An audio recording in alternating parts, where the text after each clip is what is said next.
how Ruby will run your code, right? It's a file called sync, should be a hint, right? Let's take a look at this. It will require something called REST client, right? Do you remember REST client? Who has run REST client in Mod 1? Right? What does REST client do for you? It gets information from a database. Right. It will basically go to this specified URL, hit some sort of GET request, unless you tell it not to, like maybe you tell it to do something else. But by default, it'll do this GET request, and it'll come back and return you what? What's on the web page? What's that, this GET request? What will it return you? A response string. A response object, right? And we'll take a look at that here in a little bit. I'm requiring something called Json, right? So what is Json? Is it too dark? Let me hit the lights real quick. Cool. What is JSON?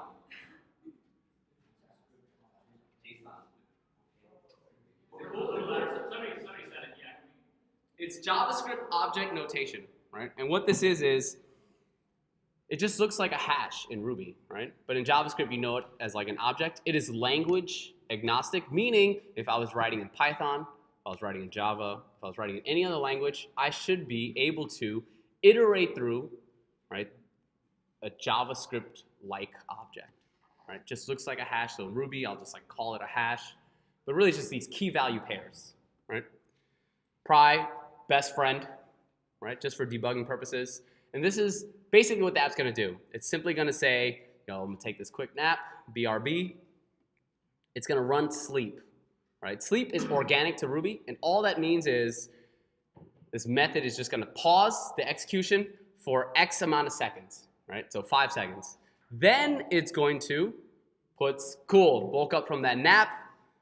I'm going to go make this REST client request.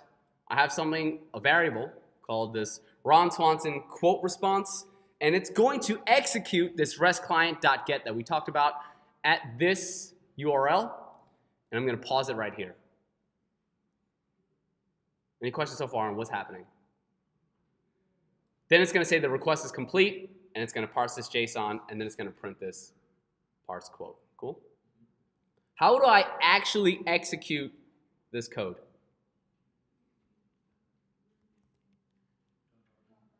Right, I have to go inside the terminal, right, which I think your class is here, boop, boop, boop, right? And all I have to do is run Ruby, right, the file, and it will run this file. So far, so good? So if I hit enter, what should happen? How did that happen? Oh, I didn't press tab, I pressed Q. Embarrassing. Cool. Yeah? What will happen? Nap. Cool. Right? Bloop. Cool. It's taking that quick nap, BRB, running that sleep for 5, waking up, and now it's going to run that request. Did you see it actually pause? Did it do anything else until the sleep function was done? No. So this concept is called synchronous execution, right? Where it will literally run in the same way JavaScript does, right?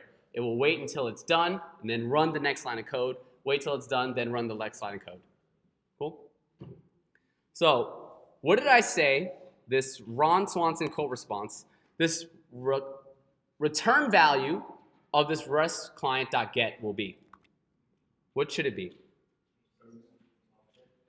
It will be a REST client response object, right? I can already see, just like in this header here, that it's 200, but if I specifically wanted to, I can check to see what was the status code of this request, and it should be 200. What does 200 mean as like a HTTP status code? It's good, right?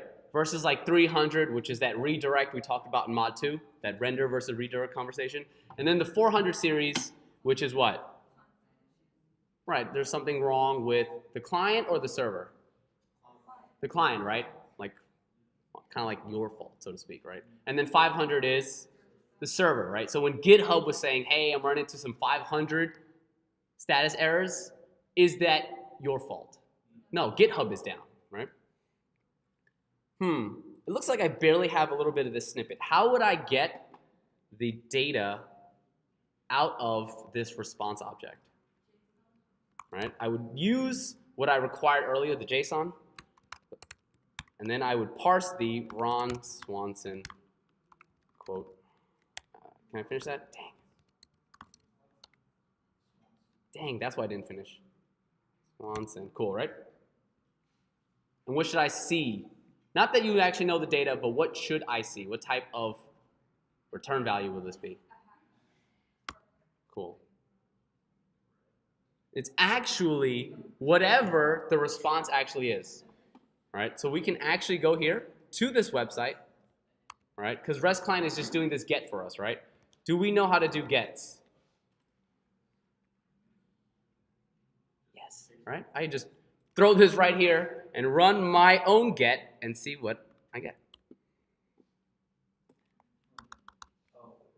It's just an array with a string in it.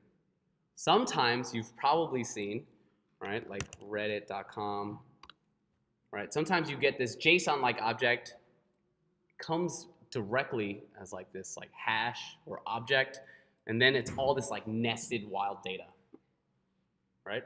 You've seen this before? Cool. Have you guys gotten the Json Parser in your Chrome extensions? If you do not have the Json Parser, you just go to, like get your Chrome extension. Otherwise, you see it like this. This is the raw. This is how it will come out. But if you download the Chrome extension, right, Json Parser, it gives you this option to click parsed, and it'll come in this like very nice, sexy-looking, indented properly, hash-like object. Cool? Awesome. So if I were to go to this, get my get, I'm returning just this when I parse that JSON. Right? This is pretty familiar in Ruby. Really, if I just hit like continue or something, it's just going to put this request, parse it.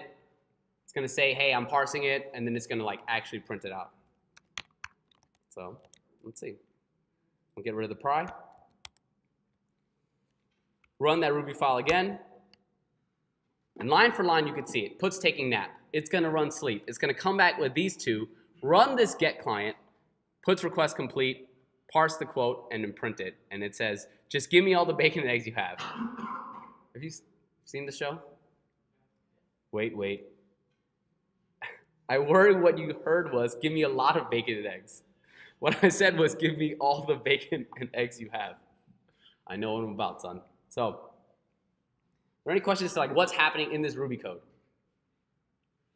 Okay. How long did this get request from the REST client take?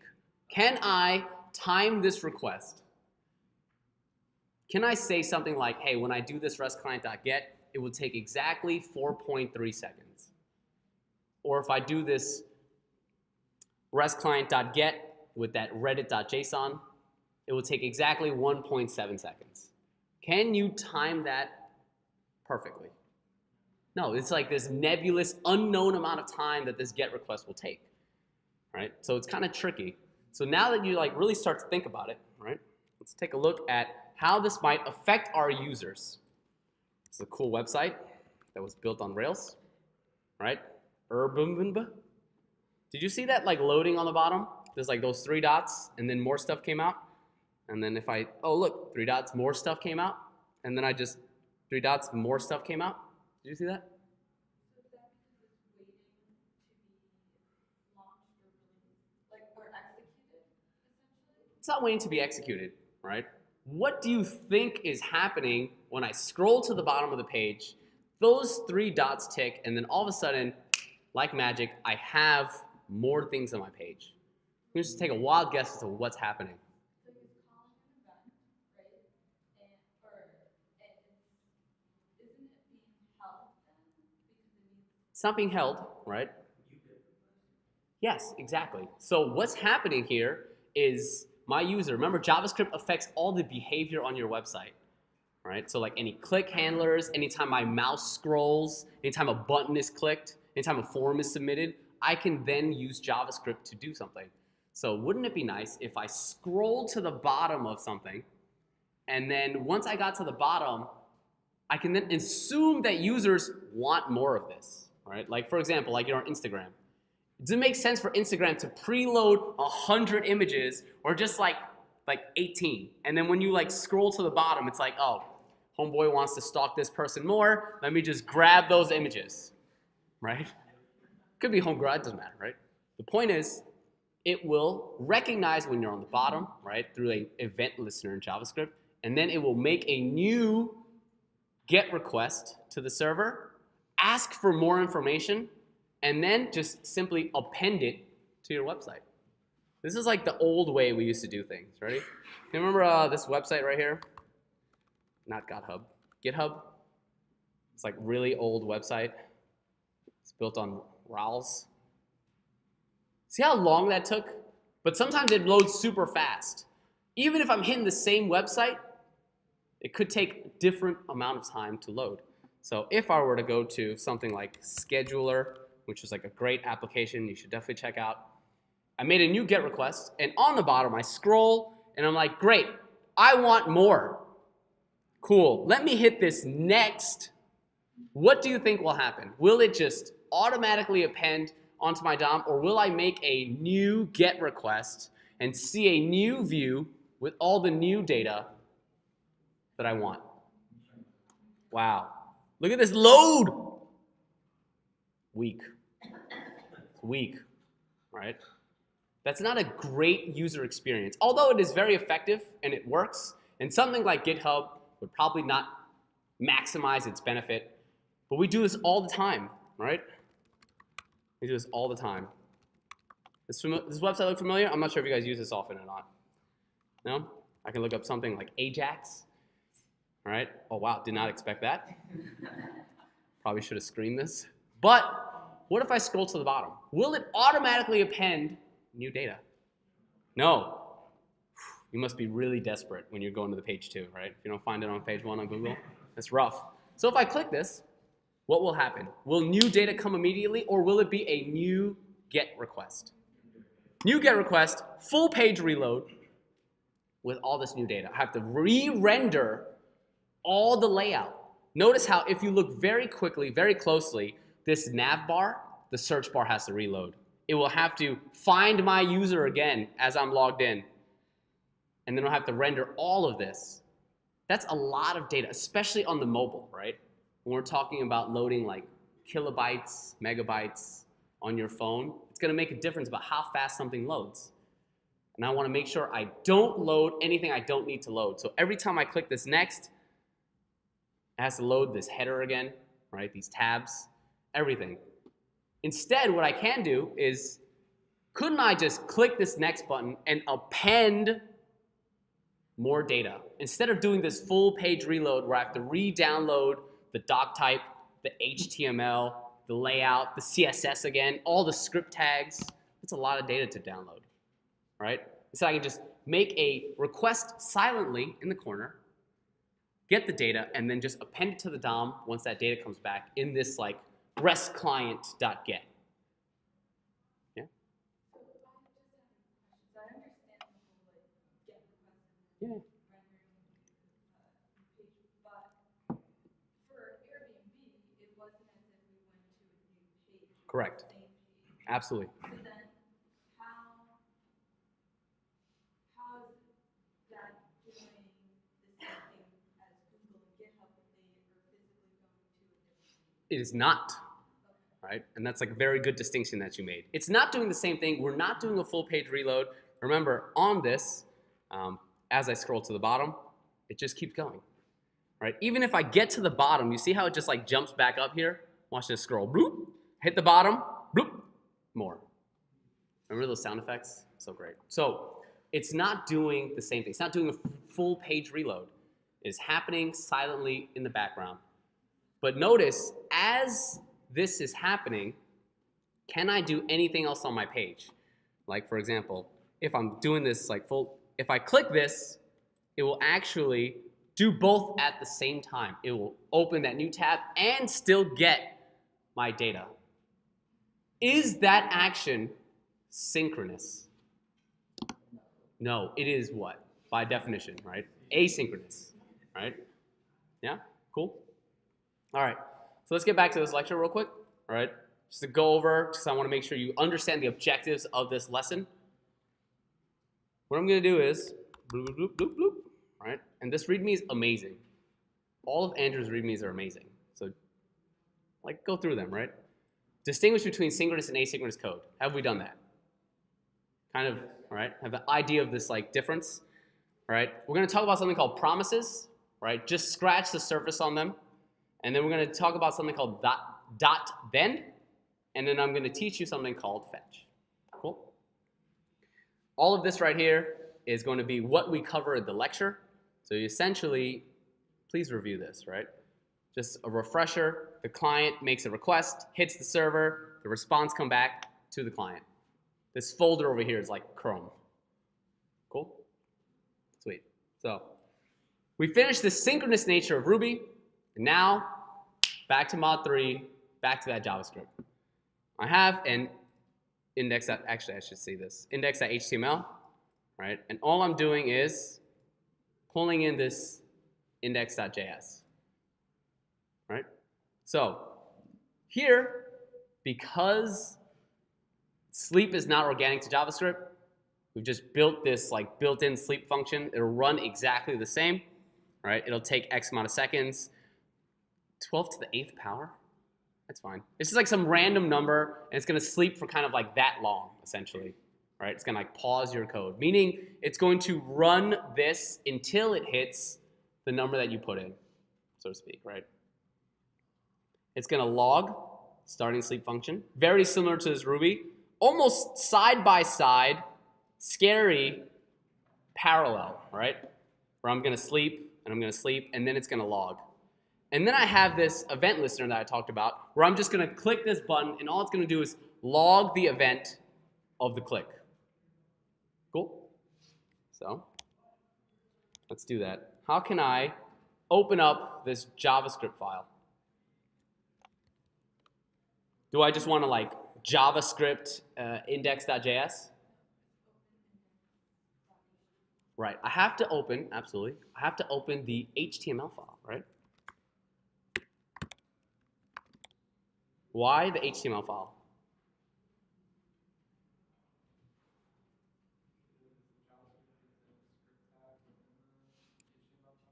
Absolutely. Good job, Gavin. All right. The HTML file is downloading and importing that script tag, and that's where I'm going to execute my JavaScript. So I have this here, and it's loading. It's doing its thing. Cool. So here's what I want to show you. When I hit refresh, right?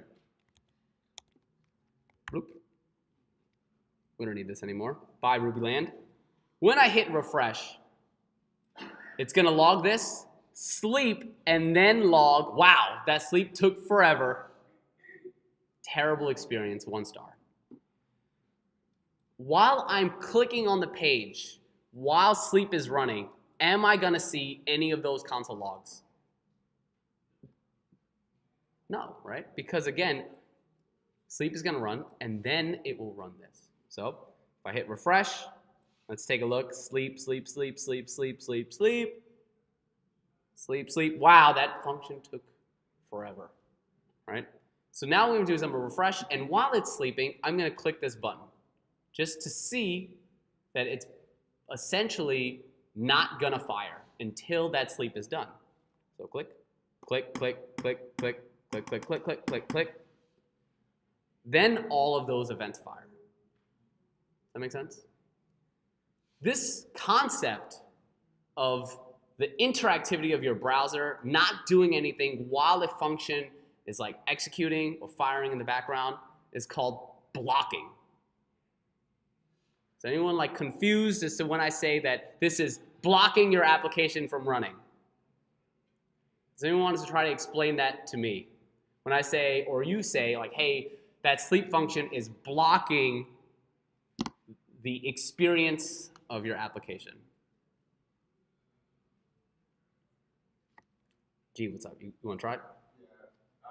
So it's basically preventing other activities from running Mhm. because the initial code is still being run. Absolutely, right? Because JavaScript runs synchronously. There are certain things in JavaScript that can run asynchronously, right? And we're going to learn about that today, right?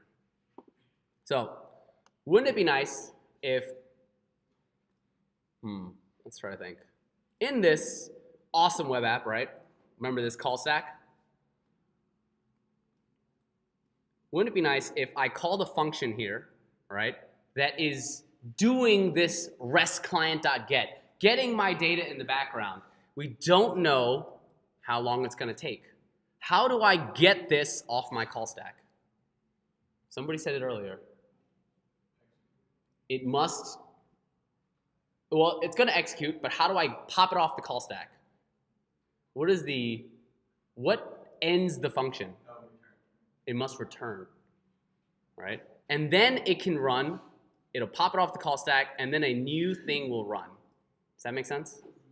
So, what I can tell you is if I had a function, right, that was doing this like network request, what if I told you that when I do this network request, I can immediately pop it off my call stack by returning something and then continue running the code?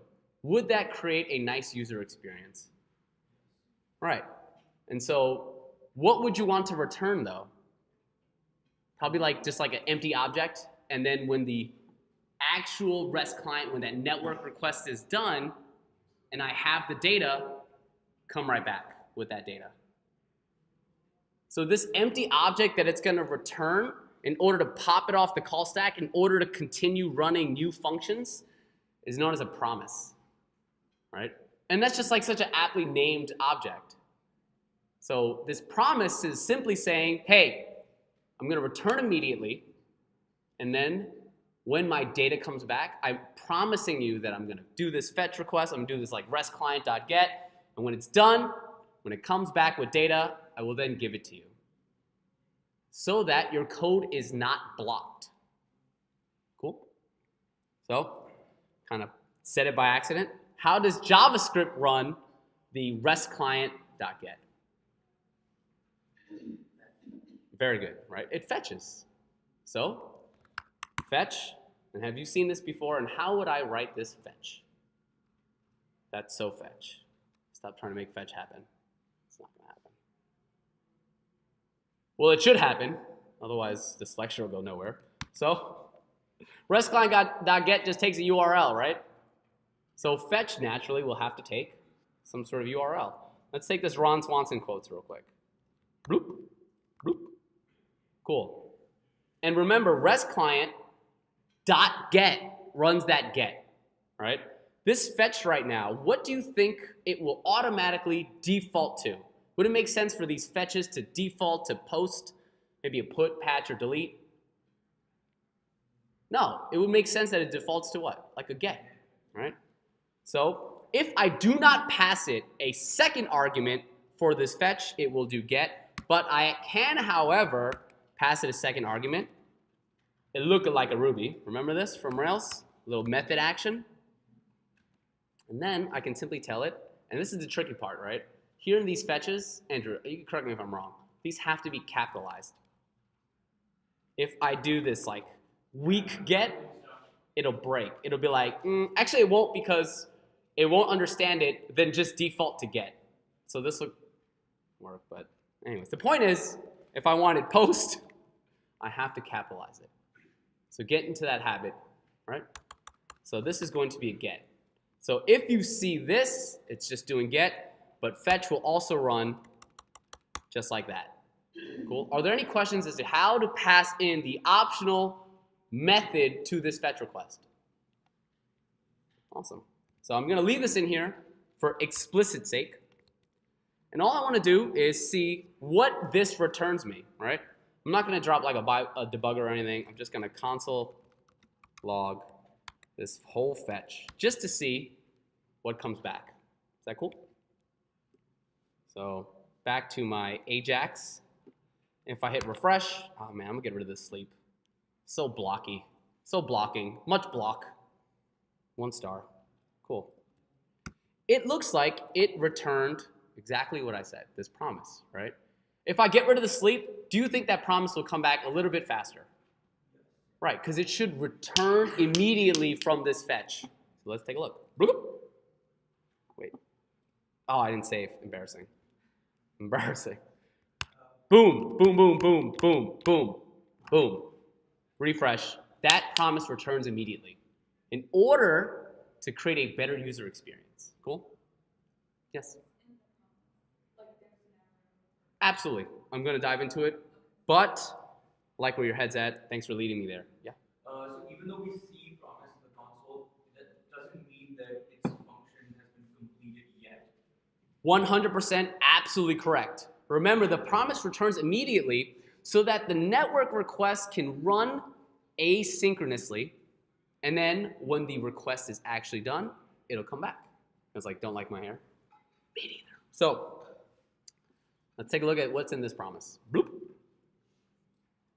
It says promise status resolved, promise value, response. That's not very helpful. Let's dive into that.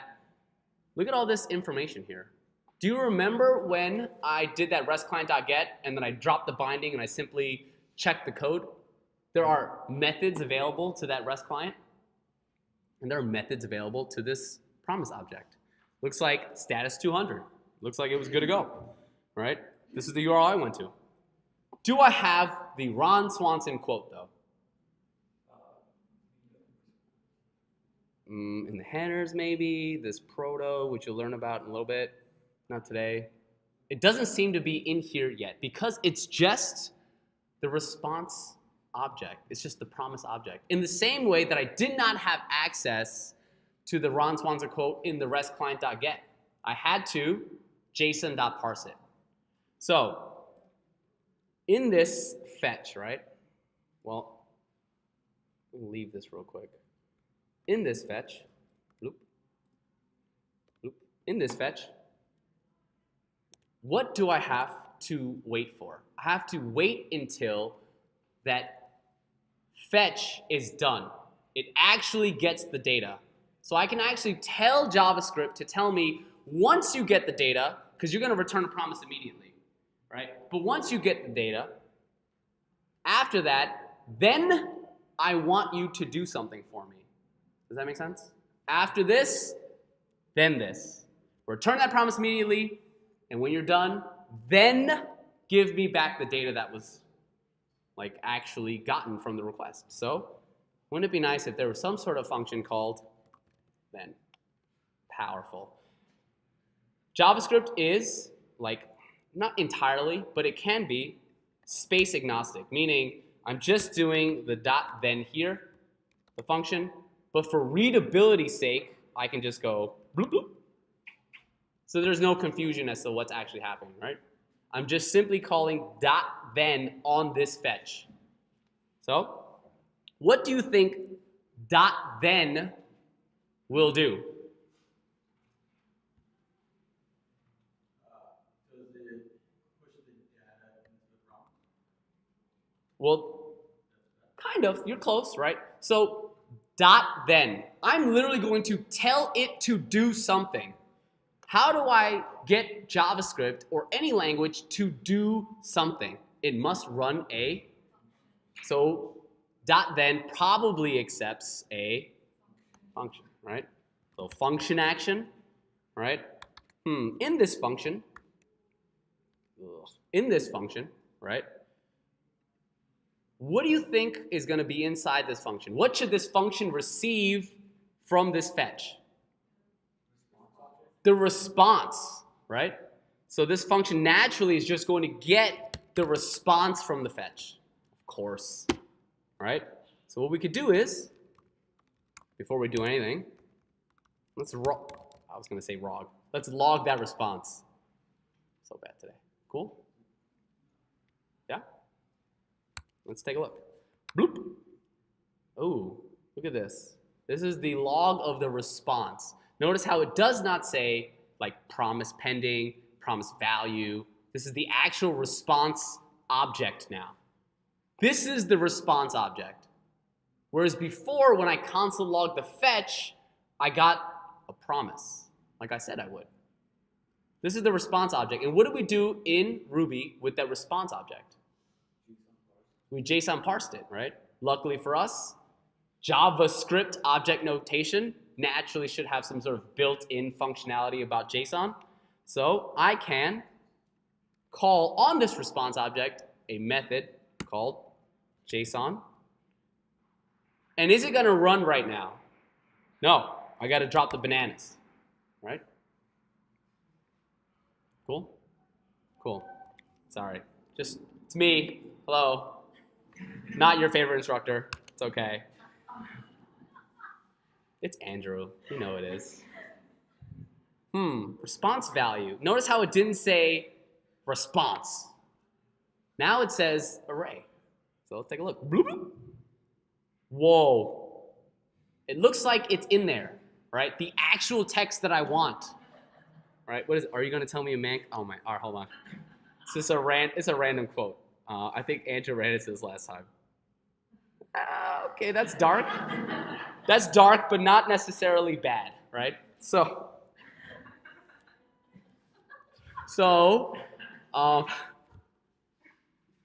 it's still in the promise, right? It's still in the promise.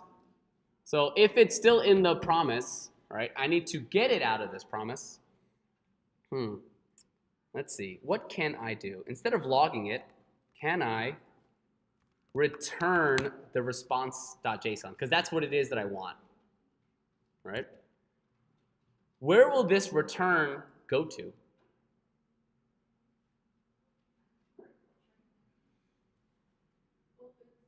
It'll return to what? Almost like, kind of like nothing in a sense. What I can do is, with this return, I want to pull it out of that promise. So I can then again. Wow, I'm like chaining them, right? But does this look nice? No, it's trash. Let's just drop a quick line here just to get that clarity, that beautifulness. If I'm returning the response.json, what do you think this will get in here? So remember, I can simply .then should do something. It always should do something after, right? Hey, I want you to go to the grocery store, then call me and tell me, hey, Evans, I bought all the bacon and eggs from the grocery store, right? It needs some sort of action. So it will take a callback. .then will always take a callback. And it will receive, this time, the return value of this response.json. So in here, I will say, this is the JSON, that's probably not the right answer, parsed JSON. That make sense? And just like I promised, instead of this like clunky function, this is old school, I can do a little arrow function action. I'm just going to put these spaces so you can see them a little clearer, because there's a lot of parentheses happening now, right? I can do a little bit of this, bloop, right? And do I necessarily need the curly boys in my arrow function?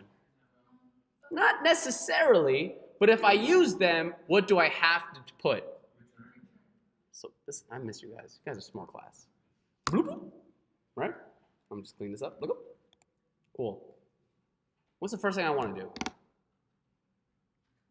Probably take a look at that parsed JSON. You know what I'm saying? A little bit of that. A little log action. A little parsed JSON. Just to see, hey, what is that? If I refresh, what do I think it will be? What do I think it will be? I'm pulling something out of the promise value. Then I'm going to see the actual value of the array, because I parsed the JSON. What is this? I believe luck is a concept. Okay, that's fine. Sorry, I'm over here trying to make important proclamations. Anyways, yeah, now I actually get this return value. Cool? Quick question. First, when we started off, we were receiving a promise object, and Yeah. we went to receiving a response object. Yeah. And then we went So back. promise, right? Pulling it out of the promise, Then I need to take the response, make it into JSON, and keep going. Sorry. I just wanted to like Yeah. highlight the code in your flow. Right. So first promise, then we get a response object. Mhm. With which line are we getting the response object at? Remember, fetch returns the promise, right? And then after that, I have to wait until that comes back from the .get, this get request, right? And it's going to give me a response. Here's how I know it's going to take a weird amount of time, because to the point Andrew alluded to earlier, now that I have this array, right, inside this fetch, I've successfully done it. Let me just console log, right? This is, actually, let's make it fancy. Have you shown this yet? A little color action, right? This is the end, right? If I put this %C, I'm telling it I'm going to use some sort of color, and then I could tell it color. What's your favorite color? Did somebody see blurb? That's an interesting color. Purple. Mine is purple. Cool. So I'm telling it, this is the end in purple, right? This fetch, right, sounds a little silly, but this fetch, is this before or after this log? It's before. Wouldn't it make sense in this synchronous nature of the world that this array would show up before this is the end?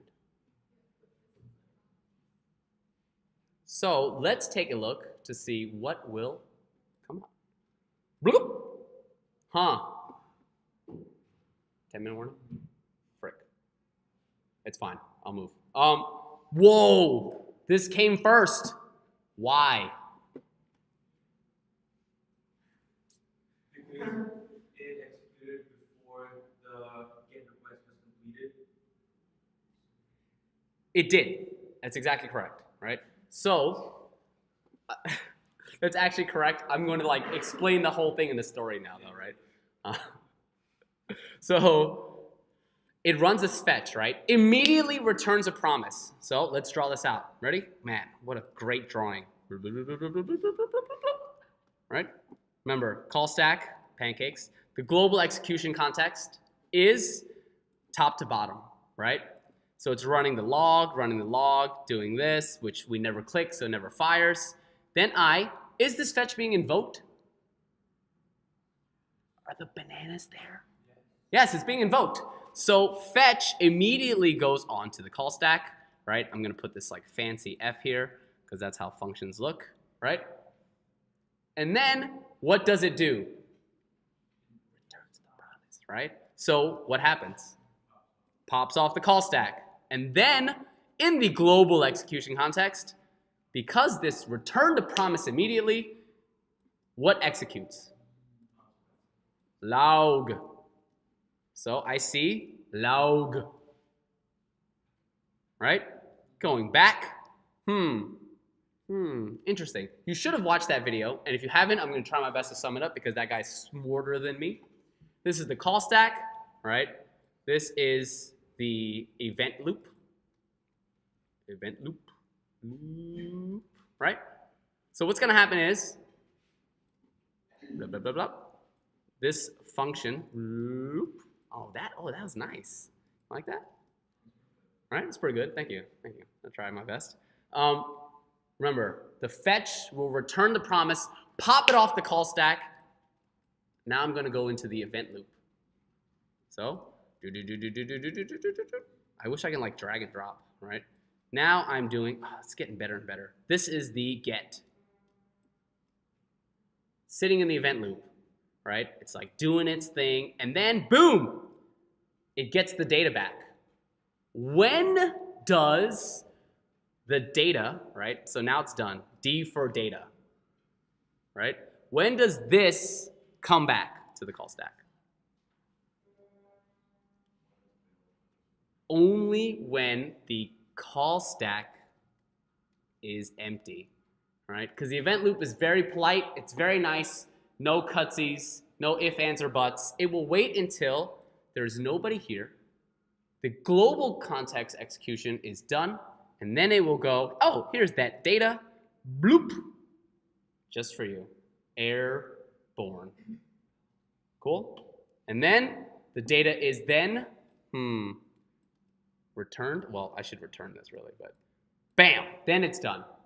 Now this fetch is complete. Now I understand why this is the end comes first, even though it is written very clearly afterwards, because it's the end, right? It's pretty obvious. Are there any questions on how that is working, how that's happening? And then let's do something with that data. And then we'll wrap up, cool? Any questions on this, Ibu? Sure. Even though, say the fetch happens, and now it's getting this data, even though the data is ready, before we reach the console log, it's still going to console log before it gives us the data. It will run the global execution context until it's clear of the call stack, and then the data will come back. So if I had more logs here, I could have like 40, 50 logs. Right. And if the data finished in the middle of the logs, it will wait until the global execution context is done, then the data will return. Yeah. Cool? Jason. If you took that console log, the one in the global context, and put it out there, console log parse JSON, then it would come out. Oh, you talking about this? Yeah. What do you think? Yeah. Well, who thinks this will happen after? Great, because remember, this fetch will return. The global execution context, the call stack is clear, and then it will do this and then this in that order. Bloop, bloop. Oh my God. I was like, oh man, I don't really understand JavaScript. I was getting real worried. I looked at Andrew like, all right, cool. So, great, let's actually do something with this data, right? Cool. Instead of Ron Swanson quotes, what we could do is we could pull back. This is going to move really quickly. I'm running out of time. I can pull the users.json. I can do a little bit of this, right? And just, actually, let's just make a new fetch request. Cool. I'll just leave this in here for notes, for funsies. I'm going to do a quick fetch, a little bit of that, a little bit of that. Do I need to put in the optional second parameter right here inside the fetch for the get? No, so I'm going to leave it out. But remember, it's there. Cool. Little dot then action. Dot then will take a function. I'm going to use arrow because I'm a boss. Response. A little bit of this. And I need to what with that response? All right. Dot JSON. Remember, arrow function's one-liner. Implicit return. Dot then again. I will have now the parsed object. But I know that this is actually what? These are like the users, right? Because that's actually what's coming back here, right? Bunch of users, right? And then a little bit of this. But I actually am gonna like write a bunch of lines. So I need this like curly boys or curly girls, whatever. Clean that up. So what can I do with these users?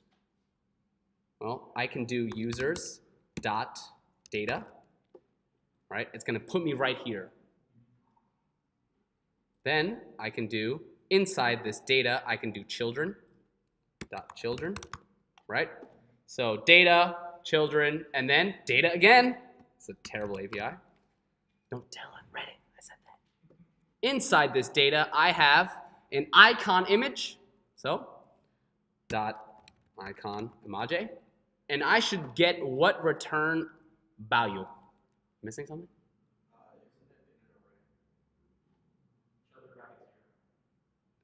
Oh, dang it. Yeah, this is an array. Embarrassing.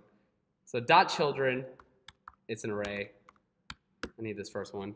Thank you, Sam. Thank you, Andrew. Ready? Because I want this first item.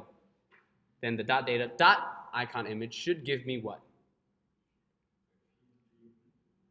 Well, let's just make sure. A little log action. Bloop, bloop, bloop.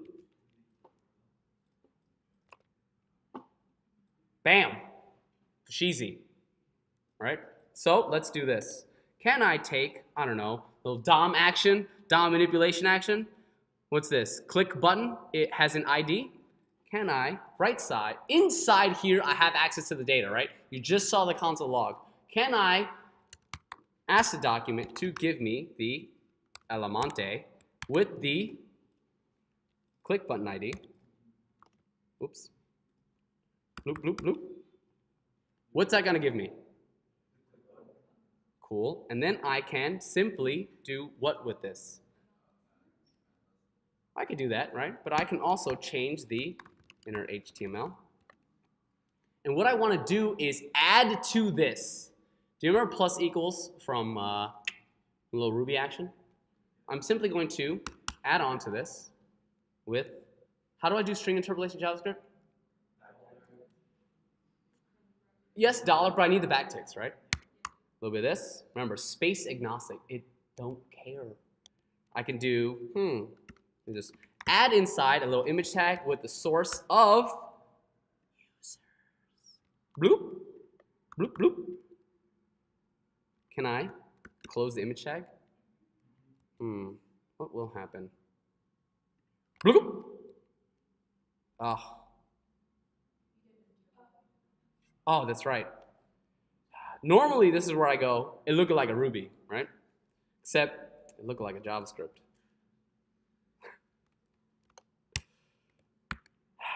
Embarrassing.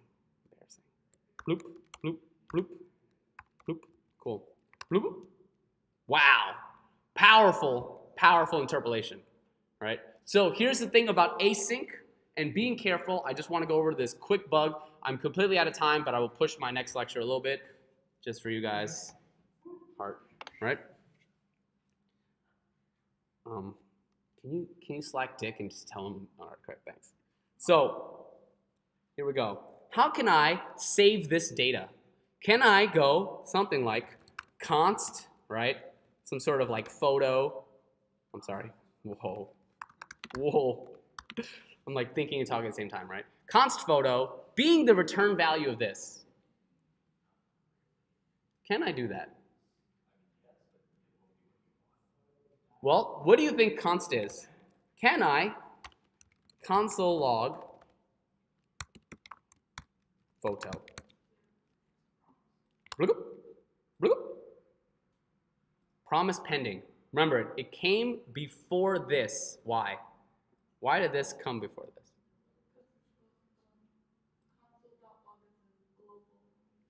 Yeah? Did you see that? Did it make sense to you? Cool. So it returns a promise. So there's this hilarious joke, which I expect everyone to obviously laugh at, is that these promises last forever, right? Yes, very good. Thank you, right? I cannot save this return value. Right. I can only save the promise because the fetch will immediately return a promise. So when I do that const photo equals, it will go, great, fetch, here it is, promise. And then it will go into the event loop and then return data later. But photo is still that promise. Does that make a sense? So how do I get information, right, like this in the global execution context? Can I do something like image, sorry, I'm like in Ruby, right? Some empty string, possibly, right? Let's get rid of this action. Bloop. Can I do image URL equals to this information right here? Does image URL exist inside this fetch? Yes, it is clearly defined beforehand. So it exists, right? So now, image URL is now reassigned this information. So can I do, sorry, I got rid of photo. Can I do image URL? Sorry, I forgot what I named it already. What is image URL? It's that string, right? It's there, here.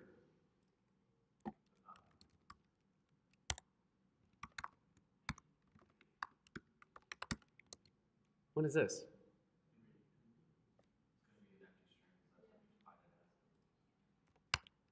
Huh.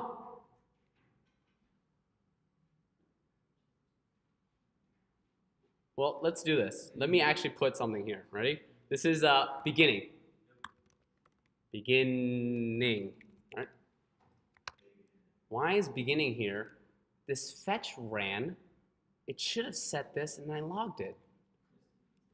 Because of how JavaScript runs. Remember, the fetch is going to return that promise, right? And while it's in that promise, it's going to jump into the event loop, right? And then it's going to continue the global execution context. So image URL is still beginning here. It was never reset to that new value. So be careful how you start your debugging process and jumping into where you're logging things when it runs inside your code, because inside the browser, when I refresh, it's beginning, but image URL is inside the browser. This, why? Because once the promise returned the data, it's a redefined image URL. Yes. The fetch completed, returned the promise, it went to the event loop, it ran this, it console logged beginning, everything was done, the global execution context was popped off the call stack, the event loop threw in the data from the .thens, it reassigned image URL, so in here, image URL is in fact the URL, but when I ran it in my code in the global execution context, image URL was still the beginning, and if there are no questions, that is asynchronous JavaScript, and that's all I have for you today.